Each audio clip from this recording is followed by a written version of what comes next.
ibig sabihin saya pa ba? Manimaan ka kung sa tong mga ni Traidors. Dili. Dili ka mo. Ano nakalagay dito? VP Sara may sa mga umano'y naninira at bumabati ko sa kanya. So, may mensahe po si Sara Duterte sa mga naninira sa kanya at bumabati ko sa kanya. So, nasasaktan pala to mga pre, ano? Oh, pero pag siya yung naninira, okay lang. Pag siya yung nare-real talk, hindi naman sa totoo lang, hindi naman talaga paninira yung ginagawa dito kay Sara Duterte. Katotohanan lang po. Walang naninira dito kasi ang administrasyon ni PBBM hindi marunong manira. Yung pangulo nga natin tahimik lang eh. 'Di ba? Sumasagot lang naman po yung Malacanang kapag si Sara Duterte may bagong paninira kay PBBM. Ano daw? Ballpoint, i-block ka na rin, kwak-kwak sa YouTube tulad ng ginawa kay Makagago, walang bita yang si bakla naman kasi yan. Makita ko nga lang yan, ingon good ko pa yan sa Inidoro eh. Kita mo yung nagbaboxing siya para siyang bakla na sumusuntok. Tanginang yan. Bakla ang puta, tas tapang-tapangan pa.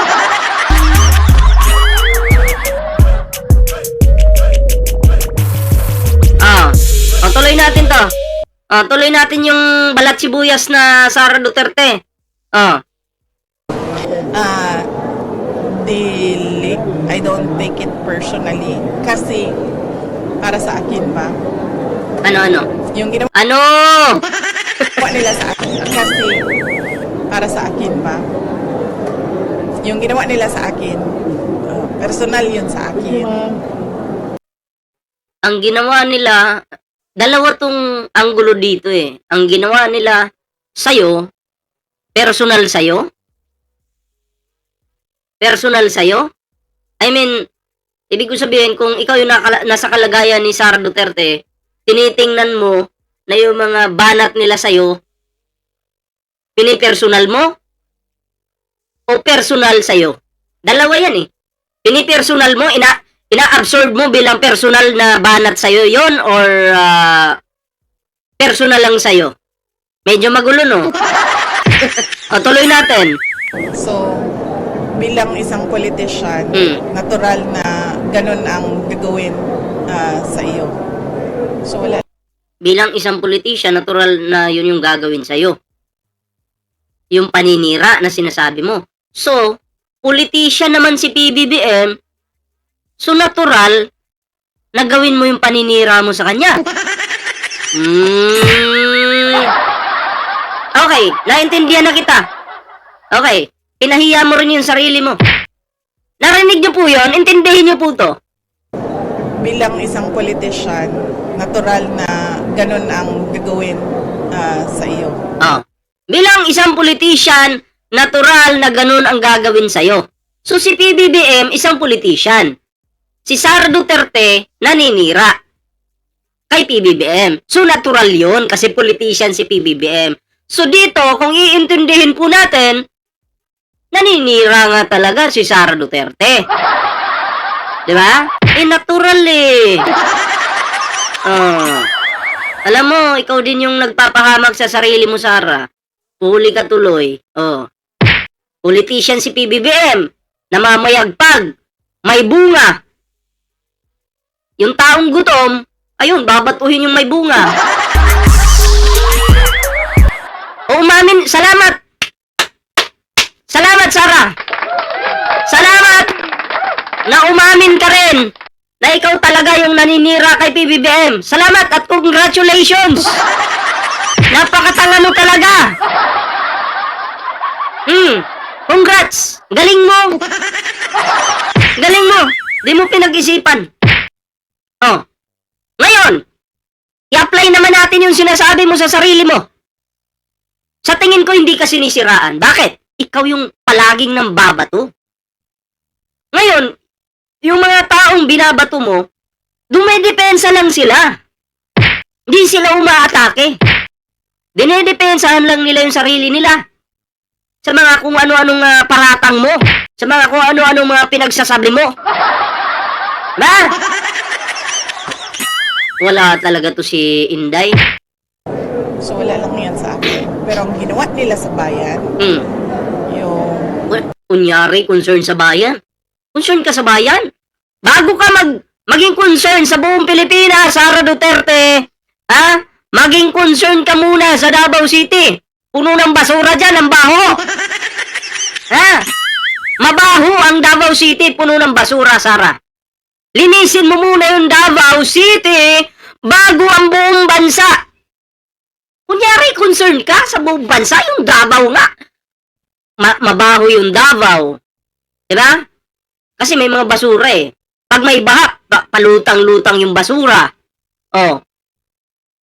Tapos lubak-lubak yung kalsada. Traffic ang Davao.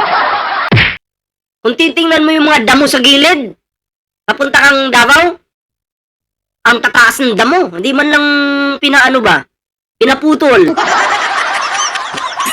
So, nagkakapagtaka, bakit concern ka sa buong Pilipinas, yung Davao City, hindi mo maayos? 34 years na kayo dyan sa Davao City, naging papalit-palit na kayo, yung tatay mo, ikaw, si Baste, ganun pa rin. Diba? Ay, buti pa nga yung Iloilo po, napakalinis po ng Iloilo. Diba? Iloilo. Ang ganda ng Iloilo, napakalinis po. Pero yung Davao,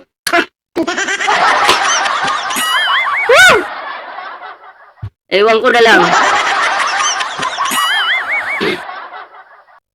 korupsyon at yung abuso nila, hindi yan personal sa akin.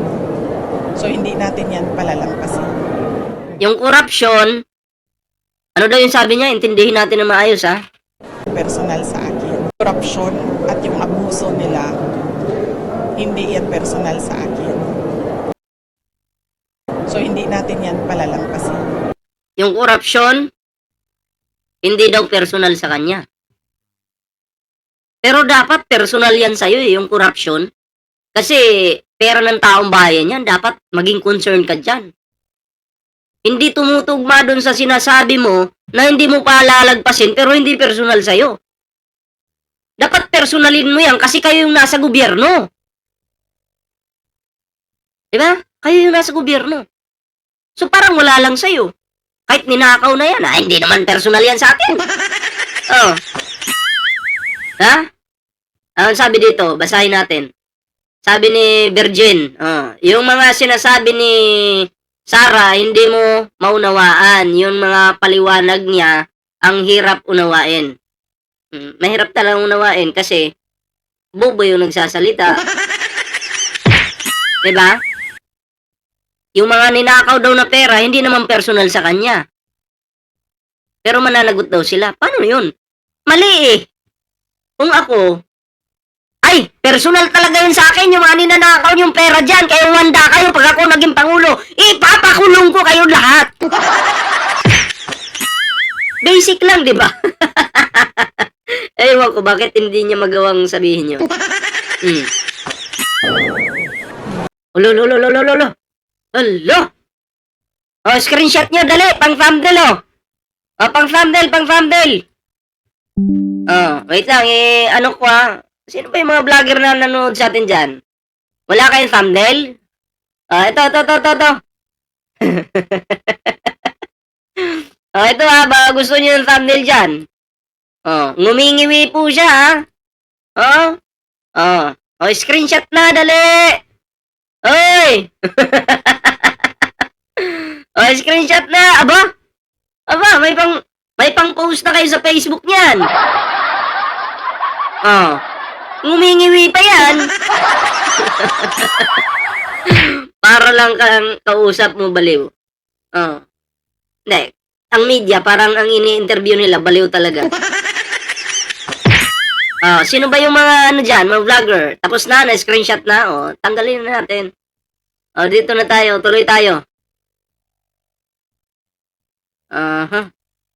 Yan. BP sa lahat ng mga nangyayari BP, how are you holding up? Oh, I'm okay. Thank you. How are you holding up? Okay ka lang? Paano mag-move on?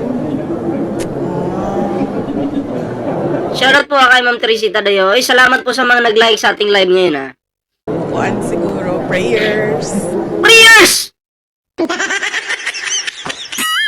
Mga kalimpaking ko, Lord. Yung mukhang to?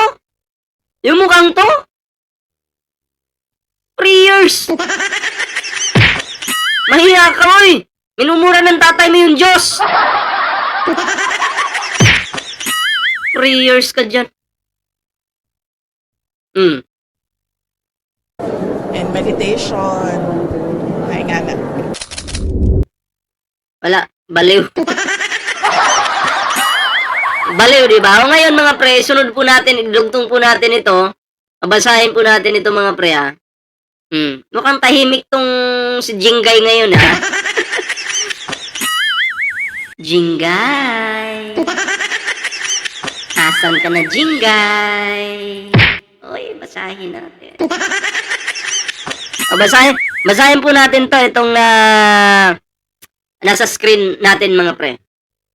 The NBI has filed a plunder complaint against Senator Jingo Estrada and former Department of Public Works and Highways Secretary Manny Bunuan over their alleged involvement in irregularities tied to flood control projects. The Department of Justice. Ayan na. Kayo, maniniwala ba kayo na inosente itong dalawa na to? Si Jinggoy, maniniwala po ba kayo na hindi kawatan to? Maniniwala po ba kayo? Naku, tayong mga simpleng Pilipino, kayang paikutin ng mga to. Kaya gumising na po tayo. Ha? Idilat po natin ang ating mga mata. Hindi ako totoo na sasabihin, ay, innocent yan si Jinggoy. Nako! Noon pa lang nakatikim na ng kulungan yan, parang nami-miss ulit ni Jinggoy, no? Pero nakakapagtaka, tahimik siya ngayon eh. 'Di ba? Bakit kaya? Ang taong walang tinatago, abay pinaglalaban yung sarili. Pero bakit tahimik ngayon? Si Jingo Estrada. Oo, bakit kaya? Ano sa tingin nyo? Kaya alam mo, itong ganitong klase, sangkot sa mga flood control, katulad ni Jinggoy, 'di ba? Ay kailangan po itong panagutin. Hindi ko naman sa hinuhusgahan ito si Jinggoy yan, no? Pero mas maganda ang inaakusa sa'yo, harapin mo. 'Di ba? Huwag kang manahimik. Kasi kung ako, aakusahan mo ako tapos wala akong kasalanan, bakit ako mananahimik? Oh. Ikaw kapitbahay mo, aakusahan mo? Pag walang kasalanan yan, yari ka. Dadakdakan ka ng dadakdakan yan. Hindi mananahimik yan kasi pinahiya mo eh. Oh, pero kung guilty ka, ang gagawin mo, pupunta ka sa isang sulok. Tatakpan mo yung tenga mo habang binabanatan ka ng kapitbahay mo. 'Di ba? Binabanatan ka eh. Pero ngayon, bakit tahimik itong si Jingo Estrada? Sangkot po sila sa flood control eh. At di umano, sila po ay nangungumisyon dito. Oh. Pero, tingnan nyo etong si Bong Revilla nauna na sa kulungan. Oh. Si Jinggoy, nandyan pa pero tahimik lang. Kasi, kayo, akusahan ko kayong magnanakaw kayong mga nanonood sa akin. Pag hindi totoo yan, sigurado magagalit kayo. 'Di ba? Sigurado dadakdak din kayo. Pero pag alam yung totoo yung sinasabi ko, sigurado mananahimik kayo. Diba? Ganun po yan. Pag walang imik, guilty yan. Sabi ni Marian, diba? Depende rin po, depende. Pero sana naman, ipaglaban mo yung sarili mo kung talagang malinis ka. Diba? Kung malinis ka, kakampihan ka namin. Pero kung sangkot ka, yun lang. Katulad ni Bong Revilla, nagnakaw siya. Nung nagnanakaw siya, sarap buhay niya, tahimik lang. Puno yung bulsa, diba? Timpayaman sila. Pero nung sinampahan na po siya ng kaso, at makukulong na siya, Abay, lumapit po si Bong Revilla sa taong bayan. Sabi niya, ipagdasal niyo ako. Nung nagnanakaw ka, hindi ka lumapit. Ngayong gipit ka na dahil makukulong ka. Nakulong ka na nga eh. Oh, lalapit ka, sasabihin mo, pagdasal niyo ako.